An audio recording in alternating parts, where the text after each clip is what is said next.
મહાનગરપાલિકાની બેદરકારીને લીધે ધોવાયા 17 કરોડ 86 લાખ કોઝવે ટકાવી રાખવા બનાવેલો આરસીસી એપ્રોન રસ્તો 2.5 વર્ષમાં તૂટી ગયો। તાપી નદીની સપાટી ઘટતા બિસ્માર એપ્રોન રસ્તો બહાર આવ્યો છે। રસ્તાનું હાડ પિંજર હોય તેમ રસ્તામાંથી સળિયાએ ડોકાવા લાગ્યા છે। આરસીસી સ્ટ્રક્ચરની ગુણવત્તા સામે સવાલ ઉઠ્યા છે। પ્રજાના ટેક્સના 17 કરોડ 86 લાખનો વેડફાટ થયો છે।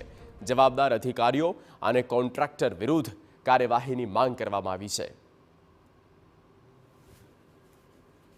શહેરમાં લાખોના ખર્ચે બને કે પછી કરોડોના ખર્ચે બને, જો 2 થી 3 વર્ષના સમયગાળામાં આ રસ્તાઓ બિસ્માર ન બને તે તો શક્ય જ નથી। અધિકારીઓની અણઆવડત અને કોન્ટ્રાક્ટર દ્વારા હલકી મટીરિયલના ઉપયોગ થતા આ પ્રકારના દ્રશ્યો અવારનવાર જોવા મળતા હોય છે। ત્યારે સુરત શહેરમાં વધુ એકવાર કરોડો રૂપિયાના ખર્ચે તૈયાર થયેલ જે રસ્તો છે તે ધોવાઈ ગયો છે। વિયરકમ કોઝવેની સંલગ્નમાં 17.86 કરોડ રૂપિયાના ખર્ચે બનેલા એપ્રોનનું આરસીસી સ્ટ્રક્ચર ગણતરીના 2 થી 2.5 વર્ષના સમયગાળામાં જ 15 ઇંચની ડીપ સુધી ધોવાઈ ગયું છે। આરસીસી સ્ટ્રક્ચર જાણે માટીની ઓટ હોય તે રીતે ધોવાણમાં સળિયા પણ ઉલેચાઈ ગયા છે અને કોન્ક્રીટના ટુકડા થઈ દૂર સુધી વિખેરાઈ ગયા છે। નિર્માણના માંડ 2 વર્ષના આટલી હદે થયેલા ધોવાણથી કામગીરી સામે પણ હવે આંગળીઓ ચીંધાઈ રહી છે।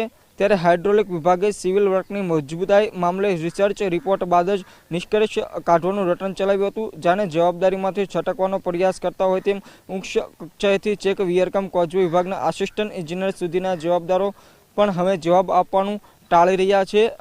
દ્રશ્યમાં જોઈ શકો છો કે જાણે આ જે કોઝવે છે, જે એનો રસ્તો છે, એનું જાણે હાડપિંજર બહાર આવી ગયું હોય તે પ્રકારની સ્થિતિનું નિર્માણ થયું છે। એટલે ક્યાંક ને ક્યાંક જે પ્રજાના પૈસા ટેક્સ રૂપે આપતા હોય તેનો આ પ્રકારે વેડફાટ થઈ રહ્યો છે। સુરત શહેરમાં અગાઉ પણ અનેકવાર કરોડો રૂપિયાના પ્રોજેક્ટનું આ રીતે બેદરકારીના કારણે જે ધોવાણ થતું હોય છે, જેને લઈને લોકોમાં પણ હવે ભારોભાર રોષ જોવા મળી રહ્યો છે। જે પણ કોન્ટ્રાક્ટરો છે તેઓની તપાસમાં જો તેઓ હલકી કક્ષાનું મટીરિયલ વાપર્યું હોય તો તેઓ સામે પણ હવે કાર્યવાહી થાય તેવી લોકો માંગ કરી રહ્યા છે।